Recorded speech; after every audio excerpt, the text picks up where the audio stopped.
প্রয়াস যাতে ভারতবর্ষের প্রান্তিক মানুষ, গরিব মানুষ, যারা দিনান্তে যাদের দুবেলা দুমুঠো খাবারের জন্য মাথার ঘাম ঝরাতে হয়, যে দেশের মানুষ ঝড়ে জলে বন্যায় তাদের ঘর বাড়ি উড়ে যায়, সে দেশের মানুষের কাছে ডকুমেন্ট চাওয়াটা হচ্ছে একেবারে প্রত্যেকের কাছে হাতে চাঁদ চাওয়ার মতো।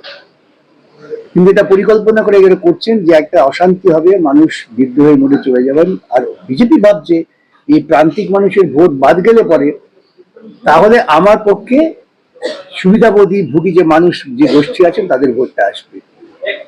আর আরেক দিক থেকে হচ্ছে এই এসআইআর করার নাম করে বিজেপি আর তৃণমূল এমন একটা যুযুধমান পক্ষ দেখাচ্ছে, দুপক্ষ গিয়ে বলছে আমাদের ভোট দাও তবে নাম থাকবে, অর্থাৎ ভয় দেখিয়ে মানুষের ভোট আদায়ের পরিকল্পনা হচ্ছে এসআইআর। কিন্তু বিজেপি আর তৃণমূলের কি এটা সাকসেস পাবে? পাবে না, মানুষ বিদ্রোহ করছে, মানুষ বিদ্রোহ করে লিখে নি। বিহারে এখন যেমন বিজেপি দেখলেই পেটাচ্ছে, আগামী দিনে পশ্চিমবঙ্গে বিজেপি তৃণমূল দেখলেই লোকে পেটাবে, সেই পরিস্থিতিতে এটা নিয়ে যাচ্ছে। নির্বাচন কমিশন যে 1 মাসের সময়ের মধ্যে এত বড় একটা বৃহৎ কাজ করতে পারবে?